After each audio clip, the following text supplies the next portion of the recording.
دنیا پور کے ایپیسوڈ 5 میں نروز کا بیٹا بھی مر جاتا ہے اور نواب کا بیٹا بھی مر جاتا ہے۔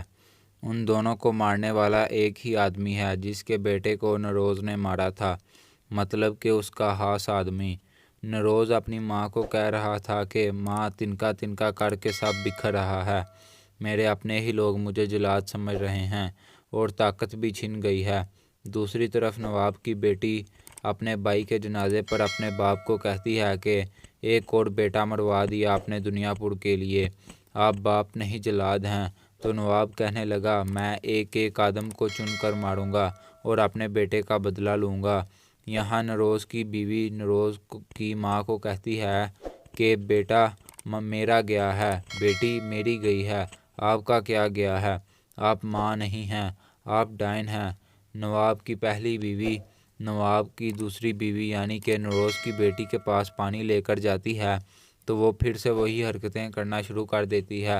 تو نواب کی پہلی بیوی نے نواب کی دوسری بیوی کے منہ پر پانی کا گلاس گرا دیا اور کہا کہ اب اپنا یہ عشق کا بھوت اتار دو اور ٹھیک ہو جاؤ ورنہ میں تمہیں ٹھیک کر دوں گی۔ ایس ایچ او اپنی پولیس کو ساتھ لے کر نروز کی حویلی پر جاتا ہے اور تفتیش کرنے کے لیے نروز کے بھائی سے بات کرتا ہے تو نروز کا بھائی کہتا ہے کہ یہ معاملات ہمارے ہیں، تم ٹانگ مت اڑاؤ۔ وہ آگے سے کہتا ہے کہ یہ تمام کام ہمارے ہیں، تمہارے نہیں۔ تو نروز کا بھائی ایس ایچ او کو مارنے لگ جاتا ہے۔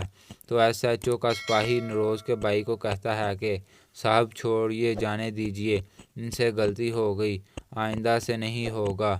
نواب کی بیٹی کمرے میں بیٹھ کر اپنے بھائی کی تصویر دیکھ رہی تھی اور کہنے لگی یہ ہمارا باپ نہیں ہے، یہ درندہ ہے، اس نے دنیا پور کے لیے ایک اور بیٹا مروا دیا۔ ایس ایچ او اپنے بڑے افسر کے پاس جاتا ہے اور کہتا ہے کہ سر دنیا پور کے حالات تو ہماری سوچ سے بھی زیادہ خراب ہیں، وہاں تو ہر انسان ایک دوسرے کے خون کا پیاسا بنا ہوا ہے۔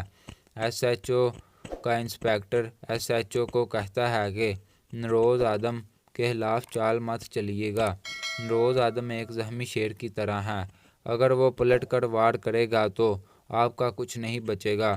تو ایس ایچ او کہنے لگا اپنی بکواس بند کرو۔ نروز کا بیٹا شہیر کمرے میں بیٹھا تھا کہ اس کے چچا کی بیٹی آئی اور کہنے لگی کہ تمہارے بابا کو تمہاری ضرورت ہے اس ٹائم، وہ اکیلے ہیں اور دنیا پور بھی نوابوں سے واپس لینا ہے۔ تو شہیر کہنے لگا میں نہ ہی دنیا پور کے لیے مار سکتا ہوں اور نہ ہی میں دنیا پور واپس لے سکتا ہوں۔ کچھ دیر بعد اس کی دادی اس کے کمرے میں آئی اور کہنے لگی کہ کیا تم یہاں سے بھاگ جانے کی بجائے اپنے باپ کا ساتھ دو گے یا خاموش رہ کر نواب کا ساتھ دو گے؟ تو شہیر سوچ میں پڑ گیا۔ امید ہے آپ کو ویڈیو پسند آئی ہوگی، لائک اور سبسکرائب کرنا مت بھولیے گا۔ اللہ حافظ۔